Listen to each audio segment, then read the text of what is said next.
Are you ready to learn the shocking truth about the man whose ambitious campaign forever destroyed North America's greatest civilization? One that almost no one remembers today? For many years, we viewed the continent's history before the arrival of the first English settlers as a completely blank slate, concealing nothing but wild forests. But the reality was far more magnificent. For centuries, vast metropolises flourished on these lands. Majestic temples stood tall. The Spanish conquistador Hernando de Soto swept through these lands with fire and sword a century and a half before the arrival of the first British colonists, leaving behind irreversible, catastrophic destruction. His expedition was not merely searching for gold. It methodically and brutally shattered a thousand-year-old balance of power, transforming thriving agricultural territories into abandoned wastelands overgrown with dense forest. It was a true apocalypse that unfolded in silence, long before official chronicles began to record the history of these states. Be sure to watch this video all the way to the end, because today we'll reconstruct the chronology of this forgotten fall of a great empire. You will learn how the boundless ambition and greed of a single commander set off a deadly chain reaction that ultimately wiped millions of people off the face of the earth and completely transformed the landscape of an entire continent. I'll show you evidence of the cities that De Soto found still standing, and explain why today there are only empty hills in their place. You won't find a tragedy of this magnitude in any school textbook. We're about to dive into one of the darkest chapters of world history. What if I told you that everything you believed about the discovery of North America is a lie? The story begins in the spring of 1539, when a fleet of heavy Spanish galleons approached the west coast of Florida. De Soto already had the conquest of the Inca Empire and immense wealth behind him, but he was driven by a thirst for sole power over the new continent. He brought with him an army of seasoned veterans, clad in steel and ready to endure any hardship for the promise of untold treasures. These men had no intention of negotiating or learning about a foreign culture. They came to take resources and dictate their harsh terms. The landing was a massive military operation involving the unloading of hundreds of horses, provisions, and heavy ammunition. The sand of Florida's beaches was trampled for the first time under the weight of European iron-shod boots and the hooves of massive war horses. Local tribes watched this process from afar, unaware of the true scale of the threat looming over their homes. The conquerors immediately began erecting fortified camps, transforming temporary encampments into fully protected military bases. The Spanish military machine began methodically cutting into the uncharted territory, leaving behind wide clearings and trampled meadows. The first clashes occurred almost immediately, demonstrating the Europeans' complete technological superiority over the scattered local population. Steel blades and long-range arquebuses easily pierced the warriors' traditional defenses, leaving them no chance in direct combat. However, the swamps of Florida proved to be a far more formidable opponent than the spear-wielding bands of Native American resistance. The expedition moved slowly through the dense thickets, sapping their strength in the struggle against the unfamiliar humid climate and constant heat. The conquerors quickly realized that an easy quest for gold in these harsh lands was not in the cards. The architecture of these major cities was built around gigantic earthen pyramids, erected with geometric precision without the use of carts. Such large-scale construction required colossal resources, a strict social hierarchy, and years of detailed planning. The complexity of such projects clearly demonstrates the true cost of development that society paid to maintain its grand infrastructure. The rulers living atop these massive mounds strictly controlled the vast trade routes across the entire continent. The Spaniards suddenly found themselves in a world of strict order, monumental architecture, and a complex centralized economy. At that moment, De Soto finally realized that he was not facing savages, but powerful states with their own armies. His initial confidence in a swift conquest gave way to a sober assessment of the situation and meticulous preparation for a protracted campaign. The Spanish veterans maximized security measures, constantly anticipating large-scale organized attacks by local armies. The detachment moved exclusively under constant combat guard, ready at any moment to repel an attack by superior enemy forces. Tension among the soldiers grew with every kilometer they traveled deeper into this foreign and hostile territory. The Europeans methodically plundered every major settlement they passed through, taking all the food supplies the inhabitants had stockpiled for the long winter. This ruthless scorched earth tactic was a calculated move by the commander, who sought to deprive the enemy of absolutely any resources. The lack of provisions was intended to quickly break the will to resist and force local rulers to surrender without a major battle.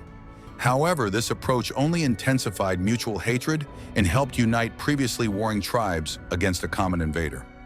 The conflict rapidly escalated from minor border skirmishes into a full-scale bloody confrontation between two civilizations. From the very beginning, the encounter between these two completely different worlds had no chance of leading to peaceful, long-term coexistence. De Soto sought only gold and unlimited power, while the Native Americans desperately defended their homes and their complex traditional way of life. The scale of the unfolding tragic events was completely impossible for contemporaries caught in the thick of things to grasp. It was in these very forests and fields that the foundation for future global demographic changes was laid. I'd love to hear your perspective, so please share your thoughts on the conquistadors' motives in the comments, and be sure to subscribe to the channel. The hidden truth that everyone keeps quiet about lies in the incredible scale of organized Native American resistance. As it advanced further north, the Spanish army encountered fierce, coordinated resistance from powerful regional confederations. Local warlords quickly adopted the tactics of a grueling guerrilla war, constantly attacking the invaders' stretched-out columns. Every new step deeper into the continent came at the cost of enormous physical exertion and the loss of valuable military equipment for the Europeans. Dense forests and narrow river crossings became ideal locations for sudden and deadly ambushes. Spanish heavy cavalry, which had been an unstoppable force in open terrain, rapidly lost its effectiveness in the marshy floodplains. Horses encased in thick armor sank deep into the mud, transforming from an unstoppable force into slow and extremely vulnerable targets. Local experienced archers used powerful bows, whose heavy arrows easily pierced the light armor of the Spanish infantry. This new brutal reality forced De Soto to radically rethink his plans and move forward with extreme caution. The conquistadors' initial arrogant confidence wavered, giving way to a constant, paralyzing fear of attack. The Mississippi chiefs employed an incredibly complex strategy of luring the superior enemy deep into their vast territories. They deliberately provided guides who led the Spanish detachments along the most impassable routes through gigantic, endless swamps. The main goal was to exhaust the invading army as much as possible and completely deprive it of essential supplies. The European army's logistics began to break down severely, as survival depended entirely on constant plundering. Every captured city was thoroughly and preemptively stripped of food supplies by order of the supreme rulers. De Soto responded by intensifying the pressure, taking more and more valuable hostages from among the local nobility. He stopped at absolutely nothing to ensure the physical survival of his men and continue the campaign. Tensions between the armed invaders and the local population reached a critical point, threatening an inevitable, massive explosion. The army of conquistadors gradually turned into an isolated group, tightly surrounded by a hostile ring of an invisible enemy. Clinging fear and accumulated fatigue became the soldiers' constant companions as they wandered through these endless forests. Despite temporary tactical successes, the strategic position of the Spanish army continued to deteriorate steadily with each passing day. Supplies of precious European gunpowder and lead were rapidly dwindling, and replenishing them in the heart of an unexplored continent was physically impossible. Soldiers began to use captured weapons en masse, quickly adapting to local conditions and adopting Native American survival skills. The army gradually lost its original European Polish, transforming into a harsh and grim band of desperate survivors. The Hidalgo's luxurious, expensive clothing was permanently replaced by practical, durable jackets made of heavy fabric and animal hide. The climate also became an incredibly severe test for the Europeans, who were accustomed to the completely different weather conditions of their homeland. The stifling summer heat was suddenly replaced by sharp autumn cold snaps, bringing with them widespread colds and general exhaustion. Strict discipline in the expedition was maintained solely by De Soto's iron authority and a visceral fear of the hostile environment. Any attempts at desertion or the slightest disobedience were nipped in the bud, as any internal division meant certain death. The expedition became a single, tense organism, driven solely by the basic instinct of self-preservation. Local rulers continued to play an incredibly complex diplomatic game, forming temporary and fragile alliances with the Spanish.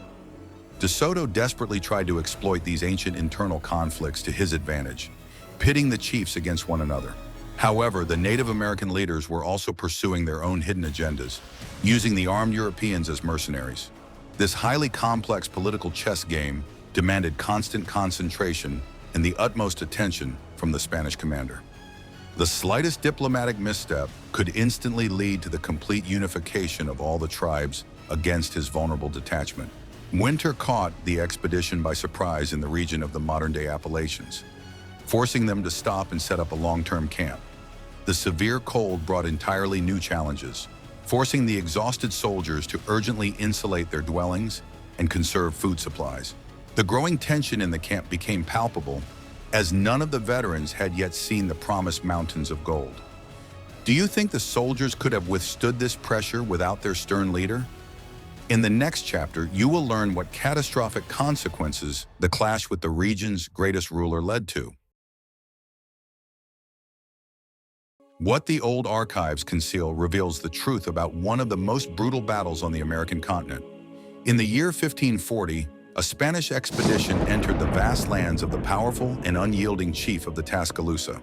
This outstanding ruler was distinguished by his incredibly tall stature and stern temperament, showing no fear of the steel-clad invaders. The meeting between the two ambitious leaders took place in an atmosphere of immense underlying tension, with each trying to prove his superiority.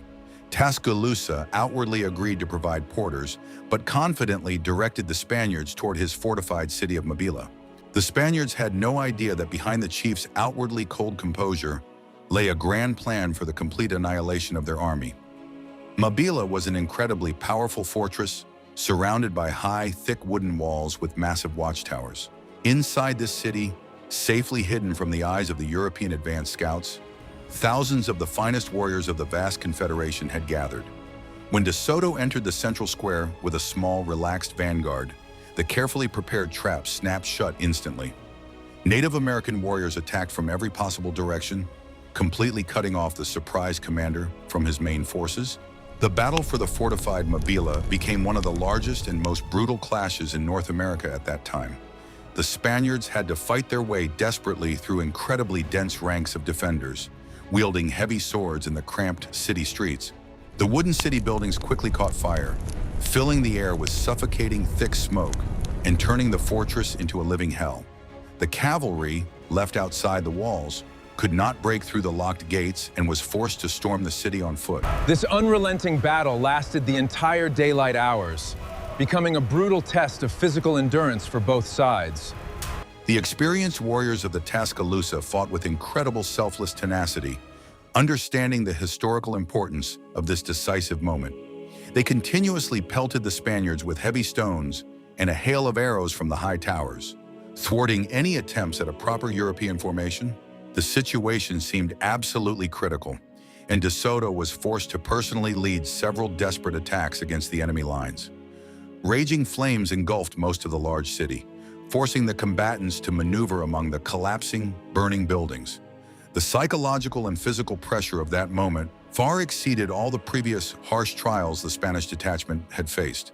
The decision to press on into the cold north, deep into completely uncharted lands, sparked a quiet, muffled discontent among the veterans.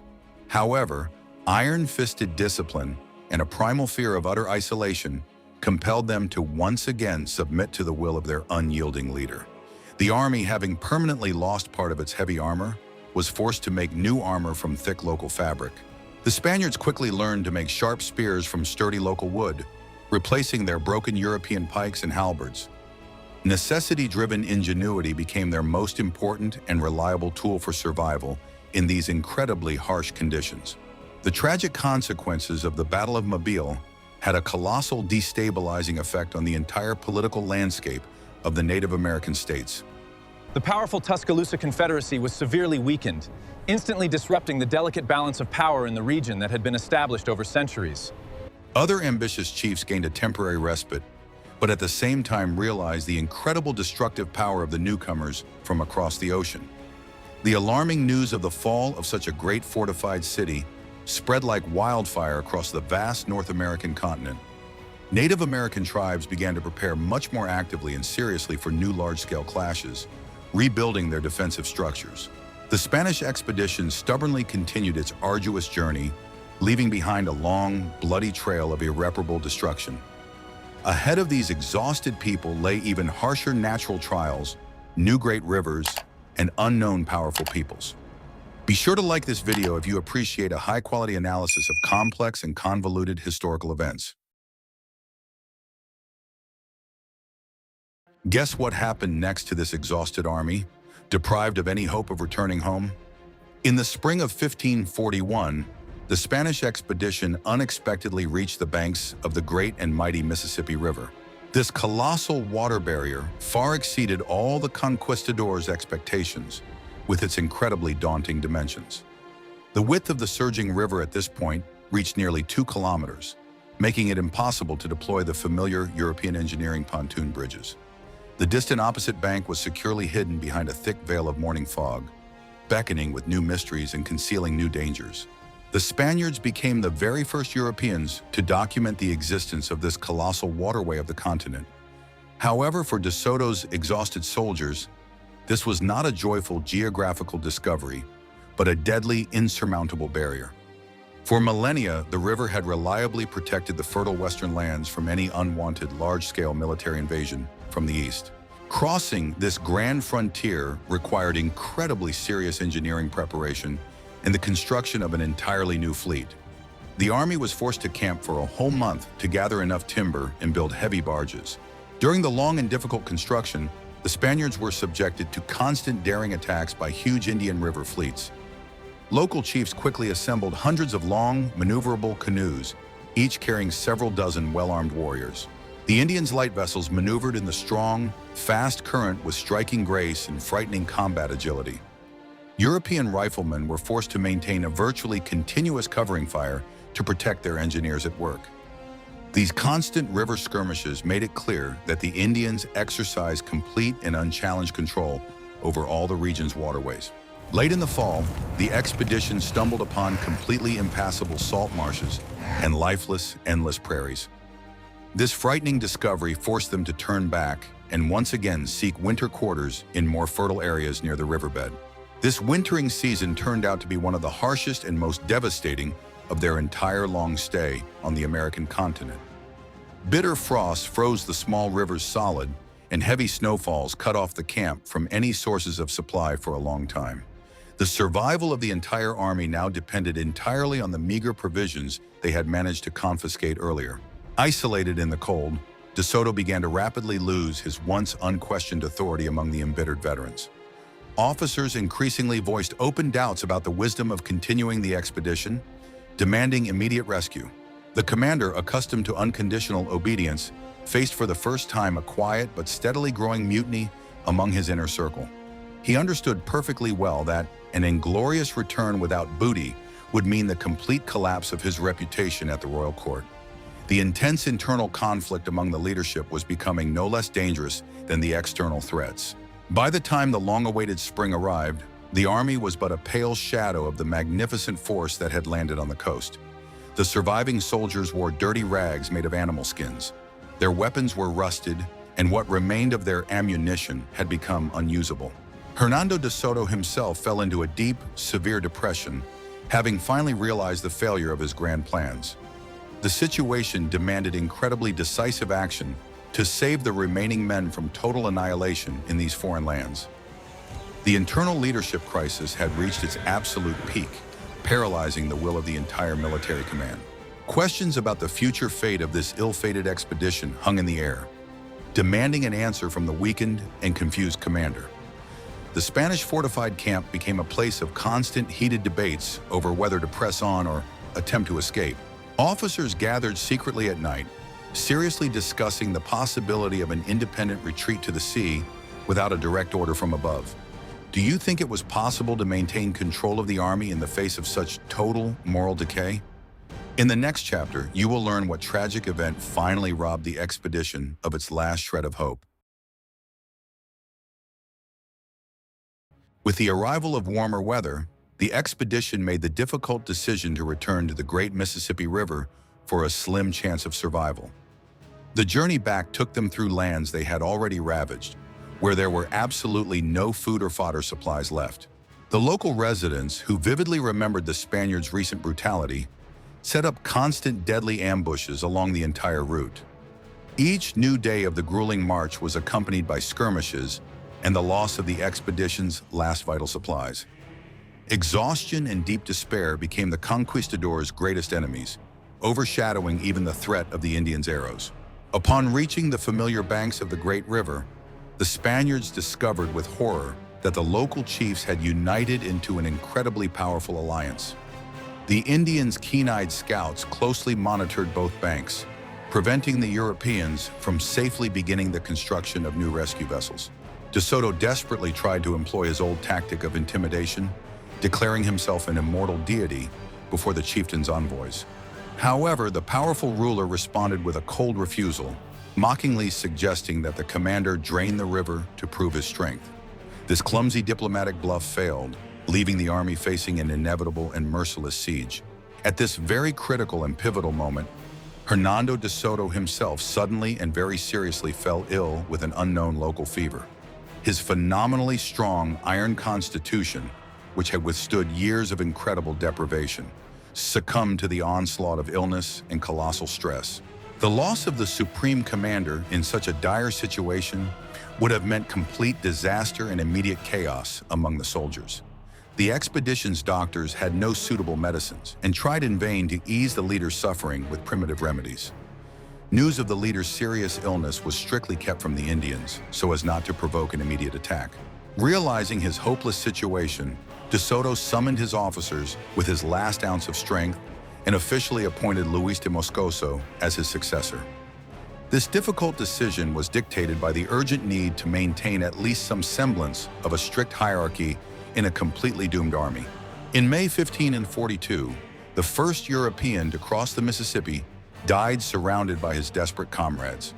His inglorious death marked the symbolic end of an era of grand ambitions and the beginning of a struggle for mere physical survival. The Spanish army had lost its offensive capability once and for all, turning into a group of frightened fugitives. The funeral of the great commander turned into an extremely complex, covert nighttime operation, as the Spaniards were terrified of their myth being exposed. At first, the lifeless body was secretly and quickly buried right inside the camp, and the soldiers were ordered to pretend that their commander was recovering.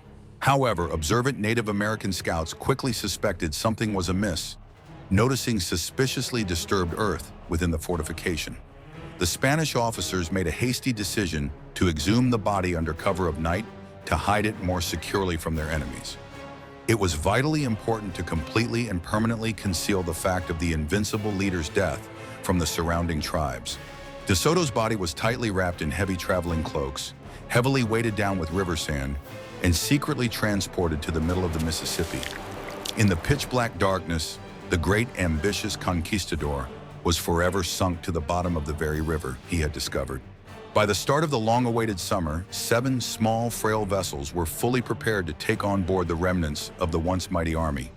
About 300 exhausted and sick soldiers boarded these brigantines, leaving the remains of their belongings on the shore forever.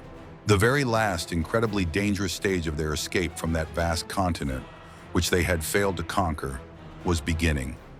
Ahead of them lay many hundreds of kilometers down a hostile river, tightly controlled by agile Indian war fleets. The story of this long retreat has forever become a legend of unimaginable endurance and extreme human despair. The secret that historians conceal makes the finale of this expedition resemble a real-life Hollywood survival movie. The descent down the Mississippi River instantly turned into a continuous, days-long bloody battle with massive Native American canoes. Hundreds of swift boats, fearfully painted in war colors, relentlessly attacked the Spanish brigantines for many miles. The Europeans no longer had precious gunpowder to fight back, and they had to rely solely on the remnants of their old armor. The wooden sides of the ships were thickly studded with Indian arrows, clearly testifying to the incredible fury and determination of the attackers. Despite heavy daily losses, the remnants of the expedition miraculously managed to break out into the open sea and reach Spanish Mexico. Of the original proud army of 600 men, only a pitiful half survived, returning to their people in filthy rags. Their fantastical tales of endless forests, vast, wealthy cities, and a great river were met with outright disbelief. Having found no gold, they brought only alarming news of a strong and numerous enemy, ready to defend its territories to the death. The Spanish crown, disappointed by this news, lost interest in the exploration of these distant northern lands for a long time. However, the true terrifying legacy of this failed expedition lay not at all in geographical discoveries or lost battles. The Spaniards quietly left behind on the American continent something that proved far more terrifying than any well-armed army. Along with the few surviving soldiers, they brought European pathogens to which the local population had no immunity. This invisible threat began its rapid, destructive march along trade routes immediately after the invaders' flight. It was this single hidden factor that became decisive and defining in the subsequent tragic fate of the entire civilization. The complete loss of centralized supreme authority led to a sharp escalation of local conflicts over unclaimed territories and remaining resources. Former farmers were forced to adopt a nomadic lifestyle, which proved far safer in these new, harsh conditions. A completely new, simplified demographic and political landscape was taking shape across the vast expanse of North America. This incredible transformation was the most direct and devastating consequence of the Spanish military and biological invasion. The continent changed its face forever, erasing all historical memory of its greatest and most powerful states. When French explorers traveled down the same river a century later, they found absolutely no large cities there. Before them lay only endless, dense forests and scattered small tribes living in simple temporary huts. The French meticulously documented this emptiness, not even suspecting that they were standing in the vast graveyard of a great civilization. The scale of this historical amnesia is striking, as the memory of the builders of the mounds had vanished even among their direct descendants. The land has preserved only strange hills, densely overgrown with ancient trees, whose mystery will not be unraveled anytime soon. Thus, De Soto's expedition fully accomplished its destructive mission without even suspecting the true scale of the consequences. The conquistadors suffered a crushing military defeat, but their unintended blow wiped their main adversaries off the face of the earth. This is the most striking historical example of how the contact between two worlds leads to absolutely fatal consequences for one of them. The story of De Soto's expedition is a point of no return, after which there was simply no way back for the Native Americans. Why do you think such momentous events remained in the shadows of official history for so long? Researchers did not immediately grasp the scale of the demographic catastrophe that had occurred. It took many decades of archaeological excavations. Scientists gradually began to find irrefutable evidence of an incredibly dense population in territories that had been considered wild. Layers of earth concealed the remains of gigantic burnt-out palisades, vast areas for public gatherings, and traces of thousands of dwellings.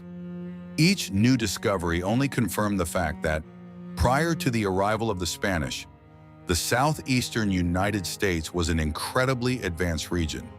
These discoveries completely overturned the conventional understanding of what the continent was like in the pre-colonial era. The mounds themselves, now scattered across the valleys of major American rivers, became the primary evidence of past grandeur. These gigantic earthen platforms, whose volume is estimated at millions of cubic meters of soil, rise above the modern landscape like silent monuments. To construct just one such mound required the efforts of thousands of organized workers over many years of continuous labor. Such grandiose architecture could not have emerged in a society of nomadic hunters.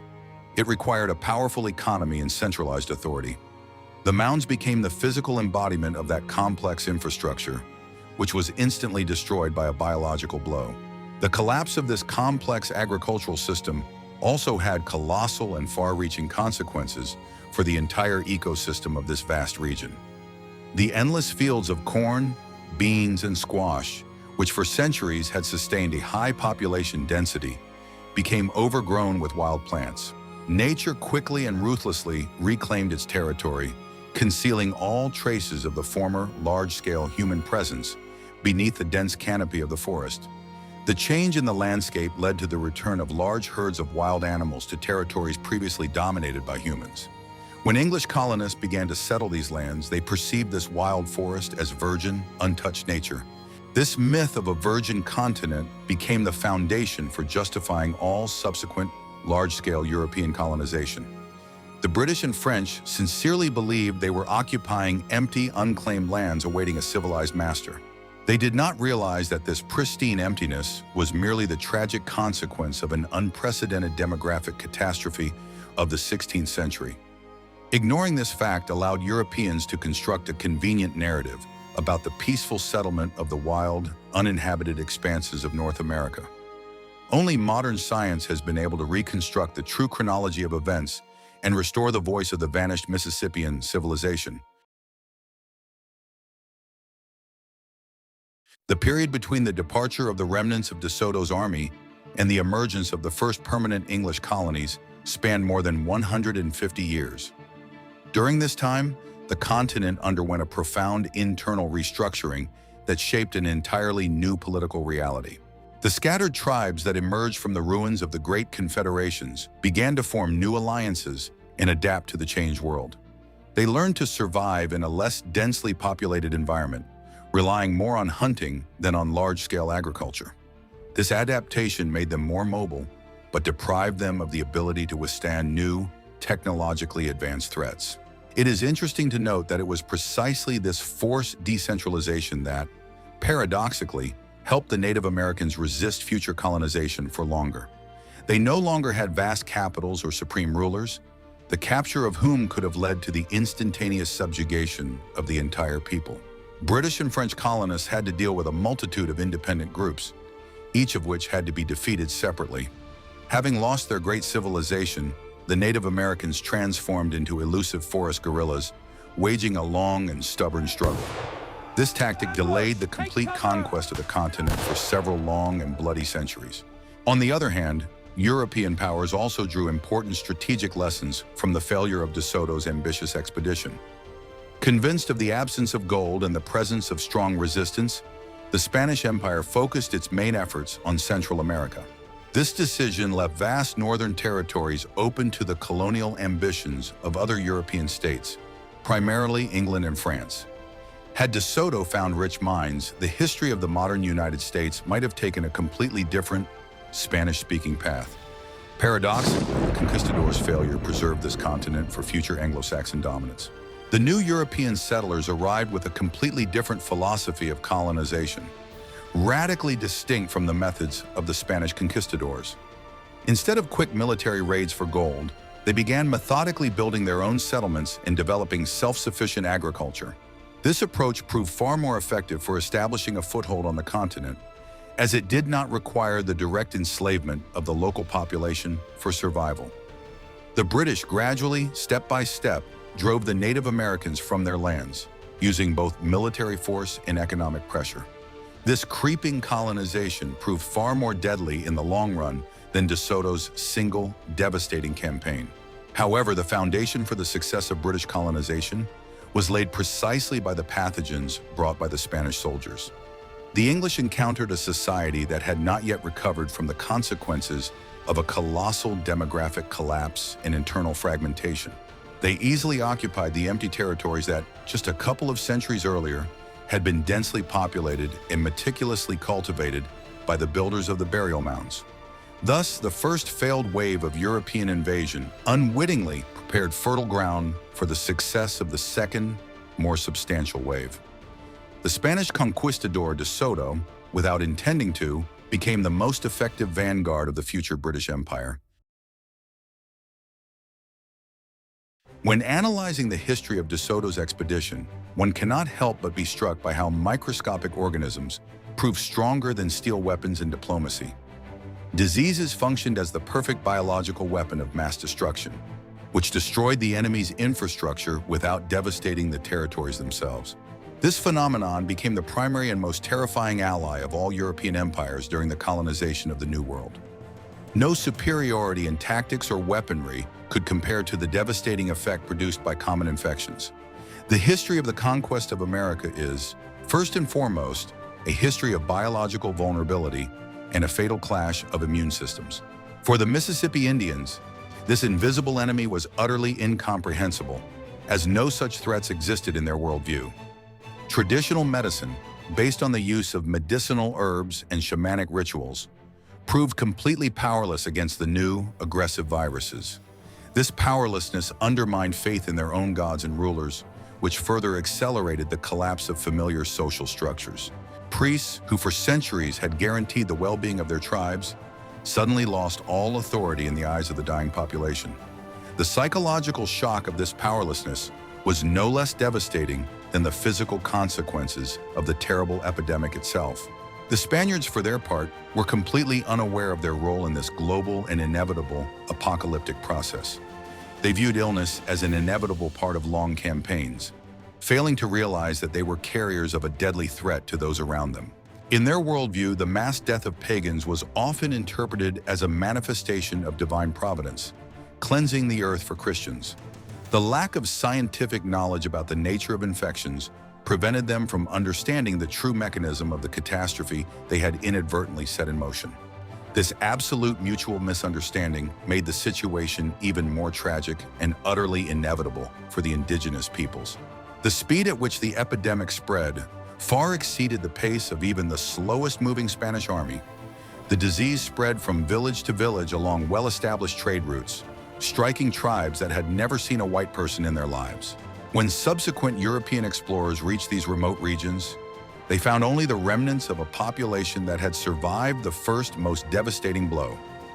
This wave of invisible death swept across the continent like a tsunami, obliterating all the complex civilizational achievements of the Native Americans in its path. Contact with De Soto's expedition became the very spark that ignited this unstoppable biological conflagration. Today, scientists continue to study the scale of this catastrophe, relying on modern methods of genetic analysis and data from global archaeology. Estimates of the local population's losses vary, but most researchers agree that the Southeast lost the overwhelming majority of its inhabitants. This figure is almost impossible to comprehend, representing one of the largest and most rapid demographic catastrophes in human history. The lesson of De Soto's expedition reminds us of how fragile even the most advanced and powerful civilizations can be. Any isolation eventually leads to a clash whose consequences are impossible to predict or control. As we conclude our account of this grand and grim historical episode, we are confronted with the absolute silence left behind by the Mississippian and civilization. In this silence lies the central and most terrifying lesson: how quickly the fruits of 1,000 years of development can vanish. The grand mounds and empty river valleys became silent witnesses to how history took a completely unpredictable turn. Hernando de Soto dreamed of leaving his name in the annals of history as a great conqueror and founder of a new, prosperous Spanish empire. However, his true legacy became this deafening silence of dead cities and the erased memory of an entire vast continent. The tragedy of the indigenous peoples did not lie in the fact that they were weak or technologically underdeveloped. Their infrastructure, agriculture, and social organization were incredibly complex and perfectly adapted to local natural conditions. Their fatal vulnerability lay solely in millennia of biological isolation, which left them utterly defenseless against the outside world. This historical fact compels us to reevaluate the very concept of power and security in the context of global civilizational development. This advanced culture did not fall to the sword or the gun, but to the simple accident of first contact with carriers of other diseases. Attitudes toward De Soto's expedition have shifted over the centuries, reflecting varying perspectives on the process of European colonization. For a long time, he was portrayed as a fearless explorer who opened up the boundless expanses of North America and the Great River to Europeans. Today, we see his expedition as a classic example of destructive imperialism, blindly destroying everything in its path for the sake of profit. His army operated as a mechanism for extracting resources, with no regard for the lives and culture of those who stood in their way. Reinterpreting these events helps us create a more objective and complete picture of the formation of the modern world. Studying the history of the Mississippian civilization restores Native Americans to their rightful place in the global chronicle of complex human societies. It debunks the persistent myth that, prior to the arrival of Europeans, the continent was inhabited exclusively by primitive nomadic hunter-gatherer tribes. Understanding just how complex their infrastructure was inspires deep respect for their forgotten engineering and social achievements. This knowledge compels us to treat historical memory with greater care and to study more closely the traces of the past hidden beneath our feet. The history of America turned out to be far richer and more tragic than what was written in the old textbooks. De Soto's trail is a scar on the continent's body, one that has healed over but forever altered the fabric of the society through which it passed. It serves as a reminder that every action of historical magnitude carries invisible yet colossal consequences for future generations. The fate of the Mississippi Indians teaches us that the price of a complex civilization always includes the risk of its rapid and complete collapse. We have traced the entire incredible and tragic journey of the Spanish Army, from its confident landing in Florida to its desperate flight down the Mississippi. This story has shown us how the clash between one man's ambitions and the fragile balance of an entire world led to a global catastrophe. The culture of the mound builders, which had been erecting its megacities for centuries, proved powerless against the invisible threat brought on the soles of European boots. This lesson from history reminds us of how closely intertwined biology, diplomacy, and the fates of entire powerful states are. How do you assess the consequences of such historical encounters? Suggest topics in the comments for future videos that you'd like to see on our channel, and we'll definitely cover them. Be sure to subscribe to the channel so you don't miss new in-depth explorations of the most hidden and mysterious pages of our past.